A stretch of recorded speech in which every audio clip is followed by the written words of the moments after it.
إن الحمد لله نحمده ونستعينه ونستغفره ونؤمن به ونتوكل عليه ونعوذ بالله من شرور أنفسنا ومن سيئات أعمالنا من يهد الله فلا مضل له ومن يضلله فلا هادي له وأشهد أن لا إله إلا الله وحده لا شريك له وأشهد أن محمدا عبده ورسوله أما بعد فإن خير الحديث كتاب الله وخير الهدي هدي محمد صلى الله عليه وسلم وشر الأمور محدثاتها وكل محدثة بدعة وكل بدعة ضلالة وكل ضلالة في النار.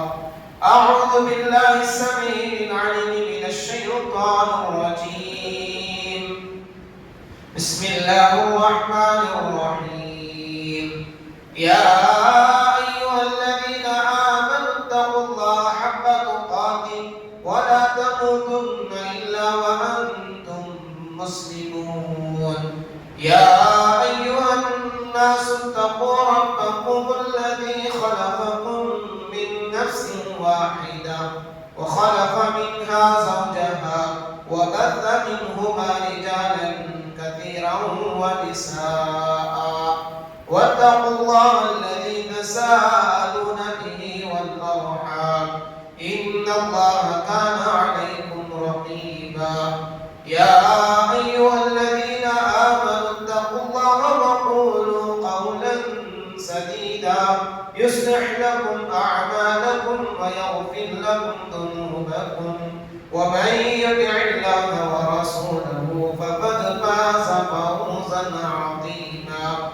وقال تبارك وتعالى في القرآن المجيد والفرقان الحميد.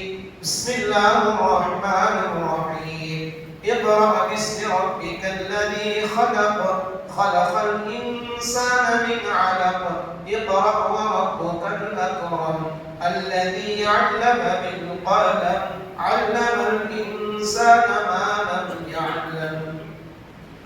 ہر قسم کی حمد و ثنا بڑائی کبریائی سب اللہ وحدہ لا شریک کے لیے سزاوار ہے جو ساری کائنات کا تنہا خالق تنہا رازق اور تنہا عبادت کے لائق ہے.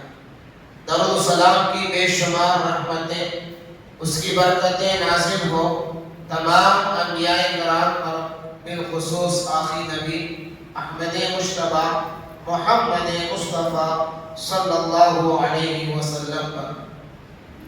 حاضرین جمعہ خواتین اسلام،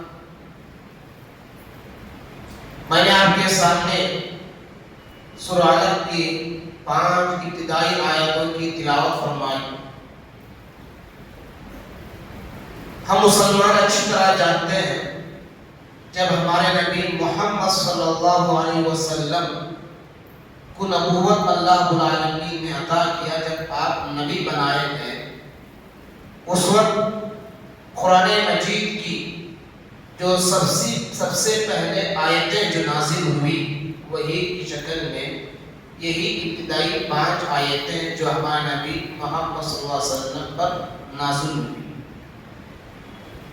اور ان آیتوں کا معنی بھی ہم جانتے ہیں کہ اللہ رب العالمین نے فرمایا کہ اقرأ باسم ربک الذی خلق.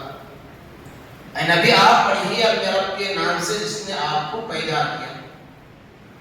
تو گویا سب سے پہلی بات جو ہمیں نبی محمد صلی اللہ علیہ وسلم سے اللہ نے جو کہا وہ پڑھو، علم حاصل کرو. محترم حضرات، علم جو ہے انسان کی بنیادی ضرورت ہے. علم کے بغیر نہ ہماری دنیا بن سکتی ہے نہ ہماری آخرت سنور سکتی ہے. علم یہ ہماری دنیاوی بھی ضرورت ہے اور ہماری اخروی زندگی کی بھی ضرورت ہے. علم ایک روشنی ہے، اس کے بغیر ہم جو ہے دنیا میں جی نہیں سکتے. اگر ہمارے پاس علم نہ ہو تو گویا ہم ایک تاریکی میں ہیں، ہم اپنا قدم آگے بڑھا نہیں سکتے۔ آپ دیکھیں علم کی اہمیت کو سمجھنے کے لیے جو آیتیں میں نے آپ کے سامنے پڑھا، یہی آیتیں اس کی اہمیت کو سمجھنے کے لیے کافی ہیں۔ جس وقت آپ نبی بنائے گئے عرب میں، آپ دیکھیں عرب کے حالات کیا تھے، ہر طرح کی برائی ان میں عام تھی۔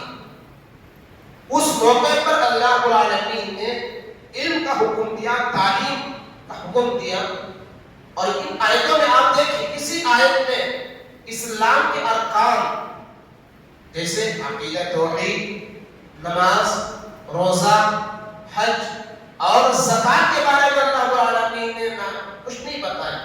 سب سے پہلے بتایا کہ تم علم حاصل کرو، اور آپ دوسری آیت میں اللہ نے فرمایا وَعْلَمْ، اللہ نبی صلی اللہ علیہ وسلم لا الہ الا اللہ، اے نبی آپ علم حاصل کی جان لیجئے کہ اللہ تعالیٰ وہ اکیلا ہے، اس کے سوا کوئی معبود نہیں ہے۔ یعنی توحید سے پہلے اللہ رب العالمین نے ہمیں علم کا حکم دیا۔ بغیر علم کے ہم اپنے خالق اللہ رب العالمین کو بھی ہم پہچان نہیں سکتے، رسول کو بھی پہچان نہیں سکتے۔ ہر چیز کو پہچاننے کے لیے، جاننے کے لیے سب سے پہلے جو ہے علم کی ضرورت ہوتی ہے۔ دیکھیں جیسے ہی اللہ رب العالمین نے یہ تعلیم کے بارے میں جو آیتیں نازل کیا، اس وقت عرب کی حالت ایسی تھی، سارے امی تھے، ان پڑھ تھے، کچھ نہیں جانتے تھے۔ اور خود ہمارے نبی صلی اللہ علیہ وسلم کے بارے میں کہا ہے امی، نبی امی، ہمارے نبی کی جو ہے کچھ نہیں جانتے تھے۔ لیکن اللہ رب العالمین نے جب تعلیم کا حکم دیا، تعلیم کی ترغیب دلائی، اس وقت آپ خود دیکھیں ہمارے نبی محمد صلی اللہ علیہ وسلم نے باقاعدہ لوگوں کے درمیان، صحابہ کے درمیان، کیا بچے، کیا جوان، کیا عورتیں، سب کے لیے باقاعدہ تعلیم کی ترغیب دلائی، باقاعدہ اس کا انتظام کیا، بندوبست کیا۔ کسی کو آپ صلی اللہ علیہ وسلم نے جو ہے اس سلسلے میں نہیں چھوڑا۔ اب دیکھیں جنگ بدر کے موقع پر کامیابی مسلمانوں کو ہوئی، اور اس وقت 70 کافر اور مشرک جو ہے قیدی بن کر آئے، اور اس وقت جن کے پاس آزادی کے لیے، رہائی کے لیے جو پیسہ فدیے کے طور پر لیا جاتا اور اس کے بعد ان کو آزاد کر دیا جاتا، اور اس میں سے کچھ ایسے کافر اور ایسے قیدی بھی تھے جن کے پاس آزادی کے لیے، رہائی کے لیے کچھ پیسہ نہیں تھا، لیکن اللہ کے نبی صلی اللہ علیہ وسلم نے ان کے لیے رہائی کا کیا انتظام کیا، کیا سوچا؟ ان سے کہا دیکھو یہ ہمارے بچے ہیں، یہ ہمارے قوم کے لوگ ہیں، اگر تم یہاں رہائی چاہتے ہو، تمہارے پاس جو علم ہے وہ علم جو ہے ہمارے مسلمان بچوں کو سکھا دو، یہی علم کا تمہارا سکھانا تمہارے یہاں سے رہائی ہے، میں تمہیں بس آزاد کر دوں گا۔ اور باقاعدہ اللہ کے نبی صلی اللہ علیہ وسلم ان مشرکین، ان کفار کے پاس اپنے مسلمان بچوں کو بٹھایا، سکھایا، اور یہاں تک کہ صرف ہماری زبان نہیں بلکہ غیر زبان بھی، یہود و نصارہ کی زبان، عبرانی زبان، حضرت زید بن ثابت رضی اللہ عنہ صحابی رسول، باقی اللہ کے نبی صلی اللہ علیہ وسلم کی اجازت سے انہوں نے 15 دن، مختصر 15 دن کے اندر باقاعدہ انہوں نے عبرانی زبان سیکھ لی۔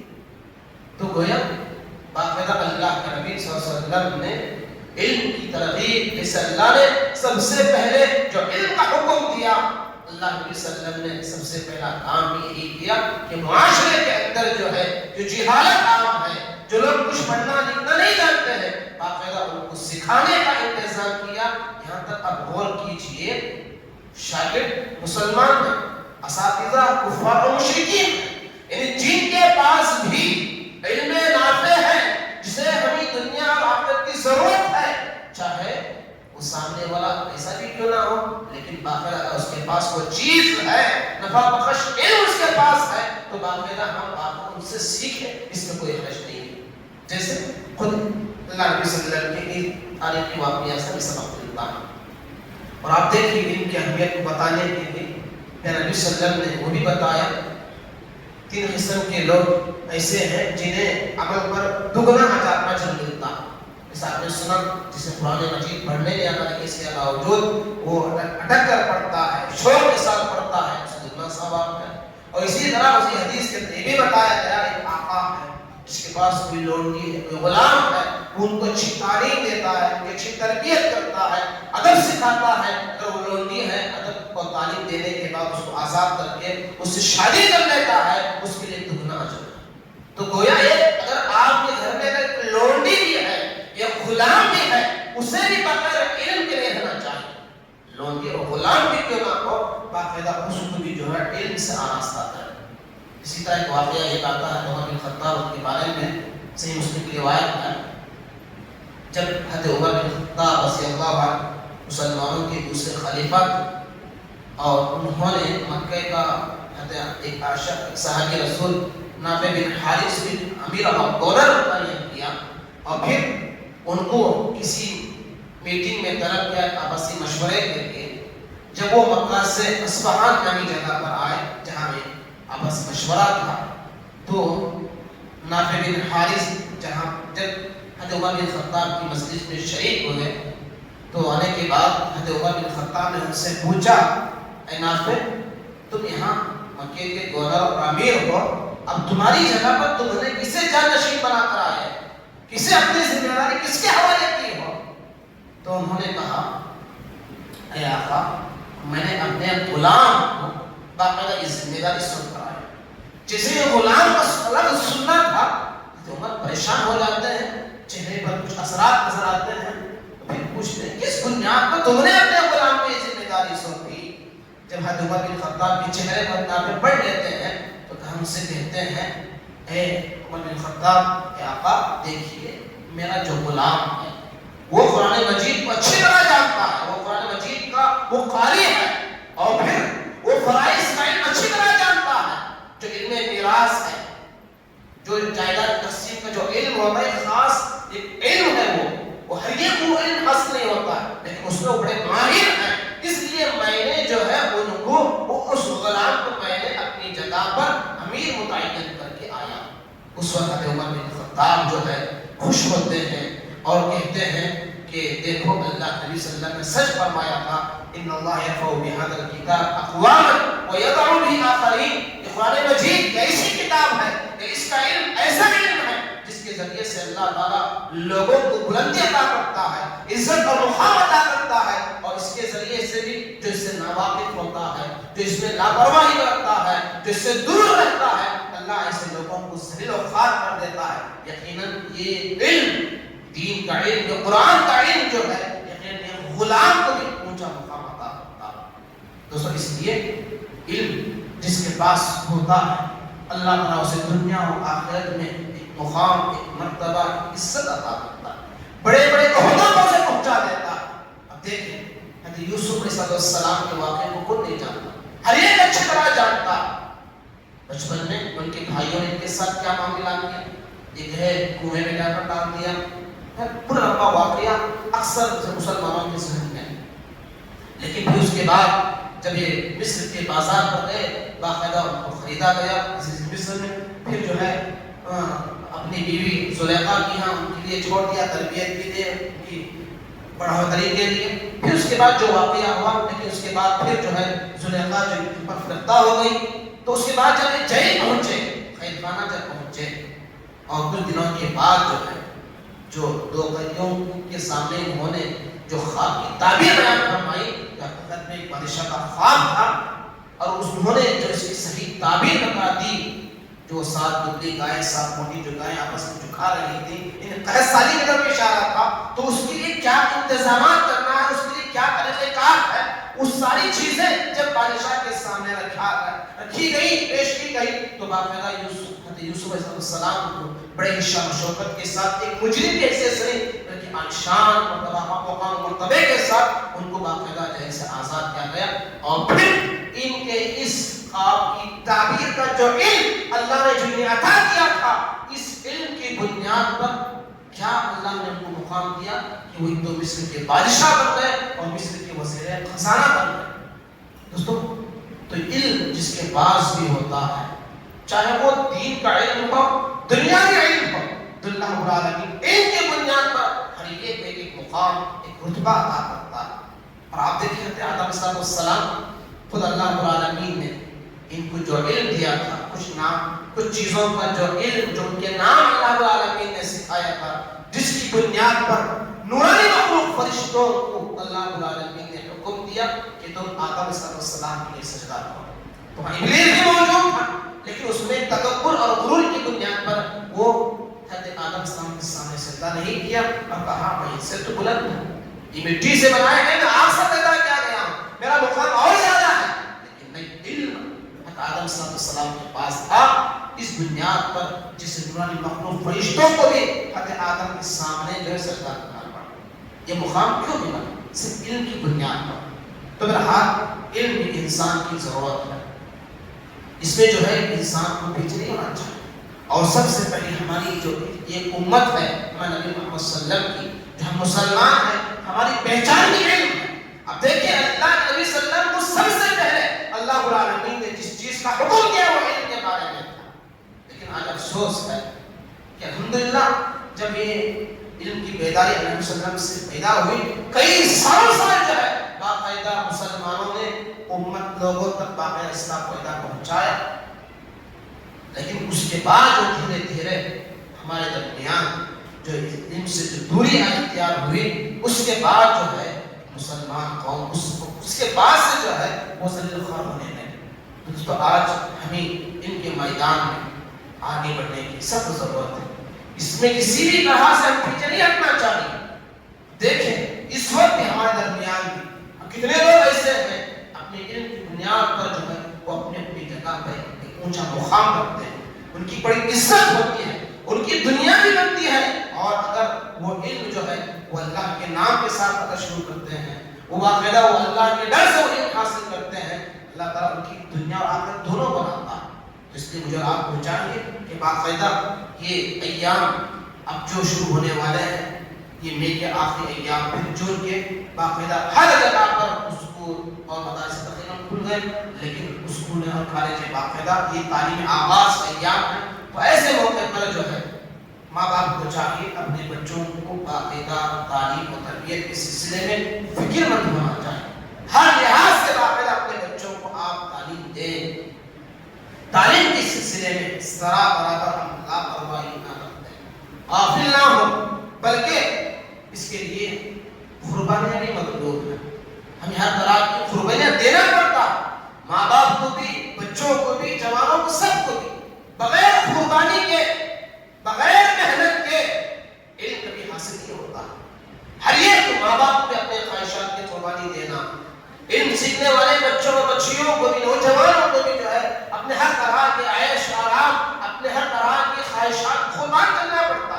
بغیر محنت کے, بغیر کسی قربانی دیے بغیر علم حاصل نہیں ہوتا اور فائدہ مند بھی نہیں.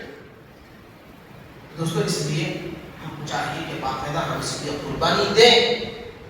دیکھ اصحاب کرام, خود ہمارے صحابہ کرام کی زندگی کو آپ پڑھ کر دیکھیں, باقاعدہ انہوں نے اللہ علیہ وسلم سے علم حاصل کرنے کے لیے کیسی کیسی قربانیاں انہوں نے پیش کر دی. اپنے گھر بار کو چھوڑ دیا, اپنا کھانا پینا چھوڑ دیا, ان کے سامنے مقصد علم حاصل کرنا. خود آپ دیکھیں بڑے بڑے صحابہ جن کے سامنے اپنے دنیاوی ضرورتیں بھی تھی, جیسے تجارت اور کاروبار, انسان کی یہ بھی ضرورت ہے, اس کے بغیر انسان زندہ نہیں رہ سکتا, زندگی گزار نہیں سکتا. لیکن صحابہ کے اندر بھی آپ دیکھیں علم کا شوق و جذبہ کیسا تھا. حضرت عمر بن خطاب کے بارے میں آتا ہے, جب یہ قرآن مجید کی آیتیں نازل ہونے لگی, وہی کا سلسلہ جب شروع ہوا اور اللہ کے نبی صلی اللہ علیہ وسلم صحابہ کے درمیان جب یہ علم پھیلا رہے تھے, دے رہے تھے, اس موقع پر حضرت عمر بن خطاب حسین بھی باقاعدہ آپ کی مجلس میں جاتے تھے. حالانکہ بڑے تاجر تھے, لیکن اس کے باوجود انہوں نے کیا کیا, اپنے ایک انصاری دوست کا انتخاب کیا. اپنے دوست نے کہا دیکھو ہمیں اس کی بھی ضرورت ہے اور ہمیں تجارت و کاروبار کی بھی ضرورت ہے.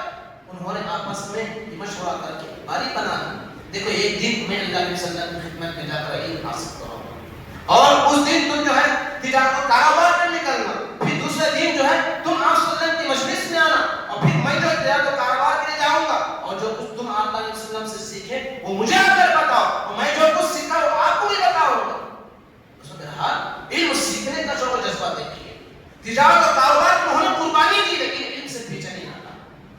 اور پھر وہ ایک مشہور واقعہ تھا, عبد الرحمن بن ربیعہ کا واقعہ تھا کہ عبد الرحمن ان کی بیوی جو حاملہ تھی اور اس موقع پر باقاعدہ وہ جہاد کے لیے نکلنا تھا, جہاد کے لیے نکلنا تھا. انہوں نے کیا کیا, اب بیوی ہے اس کی کچھ ذمہ داریاں بھی شوہر پر ہوتی ہیں, انہوں نے جو ہے چند اشرفیاں جو ہے اپنے بیوی کے حوالے کر کے جاتے ہیں, دیکھو میں جہاد کے جا رہا ہوں اور اب وہ حاملہ بھی تھی، ربیعہ بھی اپنے پیٹ میں ہی تھے، موجود تھے، لیکن اس کی ذمہ داریاں، اس کی جو اخراجات ہوتے ہیں وہ ساری چیزیں دے کر وہاں سے روانہ ہوتے ہیں۔ اور پھر کئی سال، تقریباً 27-30 سال کے بعد دوبارہ وہ آتے ہیں، اور اس وقت جانتے ہیں بڑی مشکل سے اپنے گھر پہنچانے میں 30 سال کے کوئی معمولی عرصہ نہیں، سالوں میں جو ہے بستیوں کے حالات بدل جاتے ہیں، لیکن بہرحال کوشش کر کے وہ اپنے گھر تک پہنچتے ہیں۔ رات کا وقت تھا، اور رات کے وقت جب دروازہ کھٹکھٹایا اور ان کے پاس جو ہے کچھ اسلحہ بھی ہیں، جنگی ہتھیار بھی ہیں، تو گھر میں ان کے بیٹے ربیعہ بھی موجود تھے جو حاملہ تھے، لیکن بچے پورا یہ 30 سال کی عمر میں بالکل نوجوان شکل۔ جب یہ گھر پہنچے، گھر کو دستک کی، دروازہ کھٹکھٹایا، دیکھتے ہی اجنبی سے آنے لگ رہے ہیں، اور آپس میں جو ہے یہ تو میں بھی ہونے لگے، آپس میں لڑنے لگے، کیسے تم میرے گھر آ سکتے ہو؟ بیٹا باپ کو نہیں پہچان سکا، اور باپ اپنے بیٹے کو پہچان نہیں سکا جو ابھی ان کی بیوی کی پیٹ میں تھا۔ لیکن اس کے بعد جب آوازیں بلند ہونے لگی، کچھ لوگ بھی آ گئے، تو یہ آوازیں سن کر ان کی ماں گھر کے اندر تھی، باہر آئی، دیکھا، پہچان لی، یہ تو میرے شوہر ہے۔ اب آپ نے آپس میں ایک دوسرے کو تعارف کرایا، بیٹے سے کہا دیکھو یہ تمہارے باپ ہیں، ایسا ایسا ہوا۔ پھر شوہر سے کہا یہ تمہارے بیٹے ہیں۔ بہرحال رات کا وقت تھا، کچھ آپس میں اس نے اندر کے اندر آ گئے، اور لوگوں سے کہا تم چلے جاؤ، کوئی اس میں مسئلہ نہیں ہے۔ اور پھر رات ہو گئی، صبح فجر کے لیے نکلے، تو ان کے بیٹے ربیعہ تو پہلے پہنچ گئے، اور یہ اس کے بعد پہنچے تو دیکھیں مسجد نبوی باقاعدہ نماز میں، نماز کے بعد دست چل رہا ہے، اور لوگوں کی بڑی تعداد ہے، اور وہاں بیٹھ کر ان کی جو ہے باتیں، ان کا علم سے مستفید ہونا فائدہ اٹھا رہے ہیں، اور لوگوں کی بڑی تعداد ہے، لیکن یہ بھیجے تھے، پہچان نہیں سکتے کون شخص ہے، لیکن دل میں سوچے اتنی بڑی شخصیت کیسے ہوئی، اتنے زیادہ تعداد میں لوگ جو ہے باقاعدہ ان کے ودا ہیں، ان سے علم حاصل کر رہے ہیں، ان کا یہ مقام ہے، یہ کون ہو سکتے ہیں؟ بہرحال آخر میں بات پہنچی کہ یہ تو وہی شخص ہیں جو ان کے بیٹے تھے، جو ماں کے اپنی بیوی کے پیٹ میں تھے، لیکن 30 سال کے بعد جب گھر آئے تو اس کے بعد معلوم ہوا کہ یہ ان کے بیٹے ہیں۔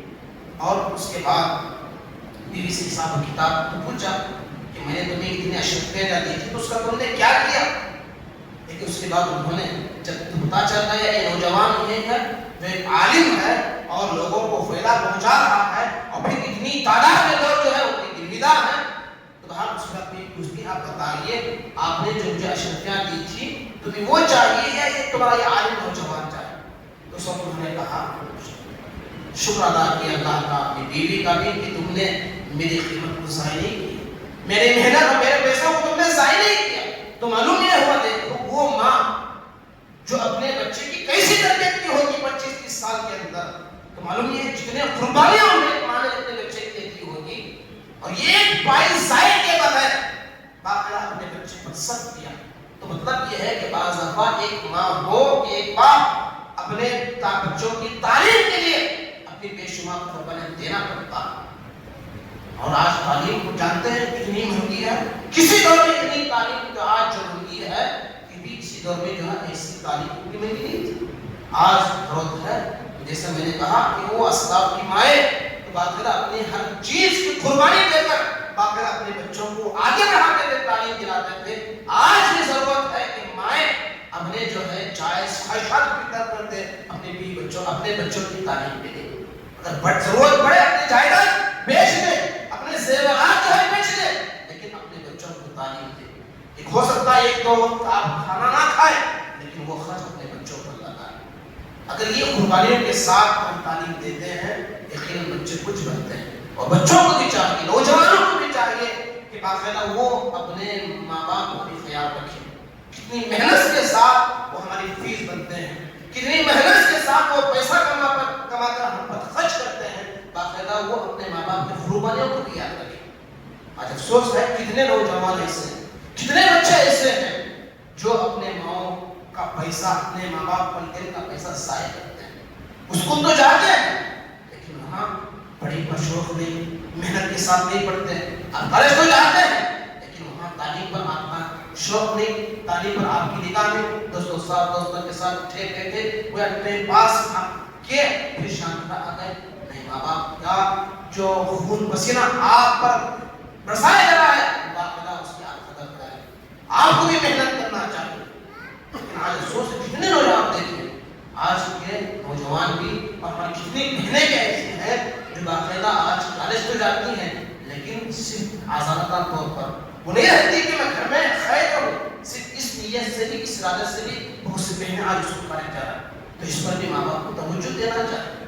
دیکھیں باقاعدہ آپ اس کو بچے کو بھیج رہے ہیں, اپنی بیٹی کو بھیج رہے ہیں, صرف بھیجنا کافی نہیں بلکہ باقاعدہ ان کی پوری نگرانی کرے کہ وہ کالج جا رہے نہیں جا رہے ہیں. بس اب ایسا بھی ہوتا ہے گھر سے تو بچہ نکل جاتا ہے کہ پتا چلتا ہے کہ اسکول نہیں گیا, پھر واپس شام میں گھر وقت آ جاتا ہے. تو اس لیے ہر طرح کی نگرانی, ہر طرح پر توجہ دینے کے بعد جو ہے آپ کا بچہ کچھ بنتا ہے. آپ تو پیسہ خرچ کر رہے ہیں لیکن ان کی اگر نگرانی نہیں کر رہے ہیں تو اس وقت آپ کا بچہ آپ کے بچے کچھ نہیں بنتے. اس کے بعد نگرانی بھی کریں. اور کتنے ماں باپ ایسے بھی ہیں خود ان کو پتا نہیں کہ میرا بچہ کس کلاس میں پڑھ رہا, کتنی جماعت میں پڑھ رہا, ایسے ماں باپ بھی ہیں. لیکن پوری نگرانی کریں, کوئی توجہ دے, باقاعدہ اسکول جائے, کالج جائے, باقاعدہ ہر طرح ان کے ٹیچرز کلاس ٹیچرز ہوتے ہیں باقاعدہ ان سے آپ ملے, اسکول کی جو اساتذہ آتے ہیں ان سے آپ ملے, باقاعدہ پوری نگرانی آپ کو کرنا. اور اسی طرح جو تعلیم حاصل کرتے ہیں ہمارے بھائی اور بہنیں, باقاعدہ یاد رکھو تعلیم ایک تو محنت کرنا ہے, دوسرا اساتذہ کا ادب احترام. بغیر ادب احترام کے کوئی چیز آپ کو حاصل نہیں ہوتی. اپنے اساتذہ کا احترام کریں, ان کی عزت کریں, وہی آپ کو کچھ بناتے ہیں, وہی آپ کے روحانی بات ہے. اس لیے ادب یہ بہت ضروری ہے. استاد کا بھی, اپنی کتابوں کا بھی, اپنے اسکول اور کالج کا بھی, جہاں آپ رہتے ہیں ہر چیز کا ادب احترام. اس کے بغیر بھی جو ہے حاصل نہیں ہوتا. لیکن ہر آج اور اس بات کی ہے کہ ہم باقاعدہ اپنے بچوں کو ہرگز نہ چھوڑیں. اچھی کی تعلیم الحمدللہ ایس ایس سی کا رزلٹ بھی آیا, پی یو سی کا رزلٹ بھی ہمارے سامنے موجود ہے. اب اس بنیاد پر جو ہے ہم اپنے بچوں کو جس میدان میں آگے بڑھانا چاہیں آگے بڑھا سکتے ہیں. آج ایسا نہیں ہوتا, اب قربانی کیجیے. یقیناً تعلیم بہت مہنگی ہے لیکن اپنے اخراجات کچھ آپ کم کر لیں.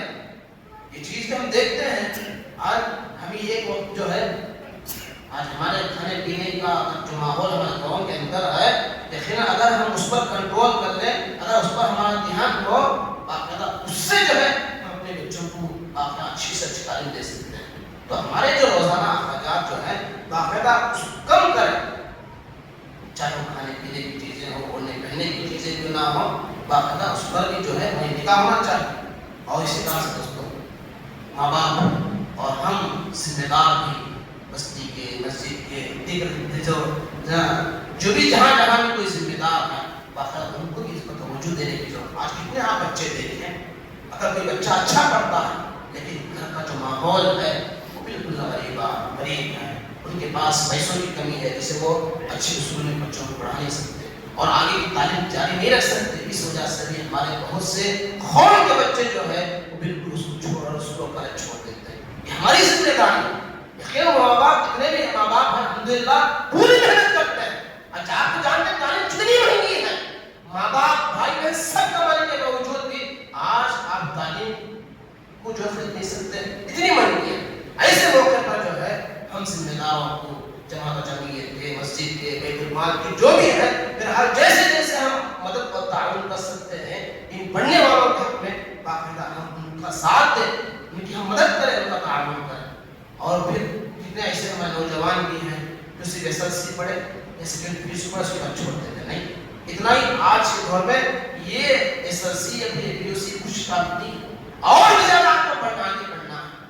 آپ اتنا پڑھ لیے صرف آپ کی جو واجبی ضرورت ہے اتنی پوری ہو سکتی ہے. خوشحال زندگی آپ اس پر گزار نہیں سکتے. ہر چیز ممکن ہے. خوشحال زندگی 10-15-20 ہزار میں ہم نہیں گزار سکتے. اس کے لیے ہم جو ہے تعلیم کے میدان میں جتنا آگے بڑھنا ہے آگے بڑھیں.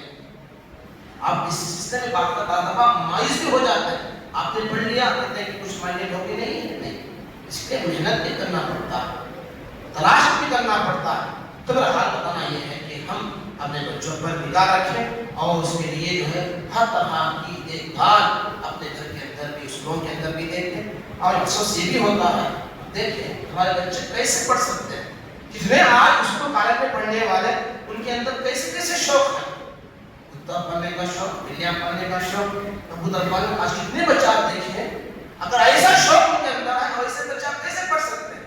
اور پھر اس پر ماں باپ بھی خاموش رہتے ہیں. اب دیکھو کلی گزرے دیکھو، اب مسلمان گھروں میں اب دیکھو یہ شوق اگر ہے تو بچے کبھی پڑھ نہیں سکتے. اور بعد ہمارا بچوں کے اندر آپ کو ذرا اپنی غریبی بھی آپ کو دکھانا پڑتا ہے. دیکھو آپ اسکول بھی جاتے ہیں، کام کاج بھی جاتے ہیں، کبھی باغ کو جاتے ہیں، کبھی کھیت کو جاتے ہیں، جب اسکولوں کے رسائے آتے ہیں تو وہاں جا کر محنت کرتے ہیں. لیکن آج ہمارے مسلمانوں کو محنت کیا ہے معلوم نہیں، پیسہ کیا ہے اس کی قیمت نہیں معلوم. ایسے بچے بھی بہت کم جو ہے پڑھتے ہیں. اس لیے بچوں کو محنت بھی معلوم ہونا چاہیے، پیسوں کی قدر و قیمت بھی معلوم ہونا چاہیے. تو میرا ہاتھ یہ تعلیمی سلسلہ انشاءاللہ جو میں کے آخری میں جو شروع ہونے والا ہے، ایسے پر جو ہے ماں باپ توجہ دے اپنے بچوں پر، اور نوجوانوں سے گزارش ہے کہ آپ دل لگا کر محنت کریں، دیگر چیزوں سے آپ پرہیز کریں، اور ہماری بہنیں بھی جو دل لگا کر پڑھیں، دیگر دنیاوی چیزوں سے آپ پرہیز کریں جس سے آپ کی دنیا بھی برباد اور آپ کی آخرت بھی برباد ہو جاتی ہے. اور ساتھ تعلیم کے ساتھ ساتھ ہم تربیت پر بھی توجہ دیں. تعلیم و تربیت دونوں ضروری ہے. تعلیم کی تربیت کے بغیر تعلیم حاصل ہو سکتی ہے، جس کے پاس تعلیم ہو اس کے پاس تربیت ہونا ضروری ہے. اللہ سے دعا ہے کہ اللہ تبارک و تعالی ہم تمام کو جو ہے علمی میدان میں آگے بڑھ چڑھ کر حصہ لینے کی توفیق عطا فرمائے. اللہ تبارک و تعالی دنیا کے علم میں بھی اور آخرت کے علم میں بھی، دین علم میں بھی اور دین علم کے بارے میں بھی آپ کی بات بتا دوں کہ دیکھو الحمدللہ ہر جگہ پر، ہر مسجد میں، ہر بستی میں صبح و شام مکتب کا انجمنوں کا انتظام. یہاں پر بھی جو ہے ہم اپنے بچوں کو سب سے پہلے مومن بنائیں، مسلمان بنائیں، اور شریعت کا جو بنیادی علم ہے وہ بھی باقاعدہ اپنے بچوں کو سکھانا چاہیے، کیونکہ اسی کے بارے میں اللہ تعالیٰ ہم سے سوال کرے گا. اس لیے ماں باپ سے گزارش ہے کہ باقاعدہ آپ صبح و شام کی جو مکتب ہے، جو انجمنیں ہیں، جہاں کہیں بھی ہو، جہاں دینی تعلیم کا انتظام ہے، ضرور جو ہے وقت نکال کر اپنے بچوں کو باقاعدہ ان مکتبوں کو بھی آپ بھیجیں. اس سے مسلمان بچہ، آپ کا بچہ مسلمان بنتا ہے، مومن بنتا ہے. وہ بڑے چھوٹوں کا ادب انہی مساجد کے تعلیمی درسگاہوں سے آپ بچوں کو ملتا ہے. تو اس لیے ماں باپ کو چاہیے کہ سب سے پہلے ہم دینی تعلیم پر بھی توجہ دیں، اس پر بھی توجہ دینے کی ضرورت ہے. آپ آخر اپنے بچوں کو ضرور بھیجیں. اللہ سے دعا ہے کہ اللہ تبارک و تعالی ہمیں دنیا اور اخروی دونوں علم حاصل کرنے کی اور اس کو مزید ترقی کرنے کے ہم سب کو توفیق فرمائے. اللہ تبارک و تعالی ہمیں جو بھی بیمار ہیں انہیں صحت عاجلہ صحت عاملہ عطا فرمائے. اللہ ہمیں جو بھی پریشان حال ہیں اللہ ان کی پریشانیوں کو دور فرما. اللہ تبارک و تعالی ہمیں جو بھی شرک بدعات خرافات میں مبتلا ہیں اللہ ان سب کی حفاظت فرمائے. اللہ جب تک دنیا میں توحید پر قائم و قائم رکھے اور ہمارا خاتمہ و خاتمہ بالخیر فرمائے. آمین. ربنا تقبل منا انك انت السميع العليم وتب علينا انك انت التواب الرحيم. وصلى الله على النبي.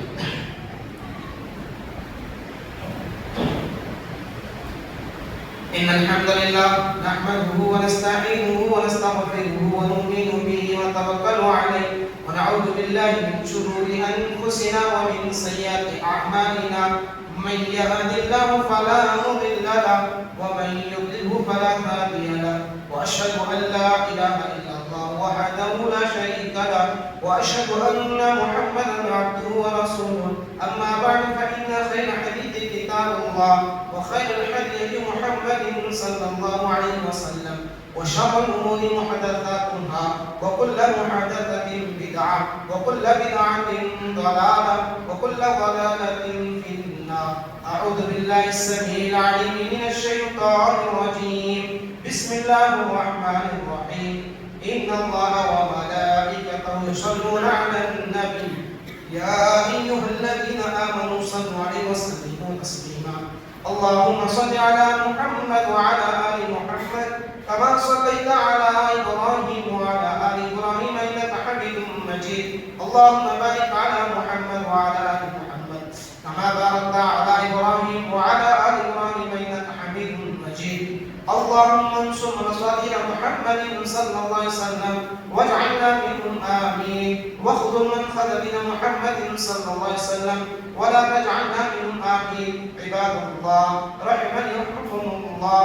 إن الله يأمركم بالعدل والإحسان وإيتاء ذي القربى وينهى عن الفحشاء يعظكم لعلكم تذكرون.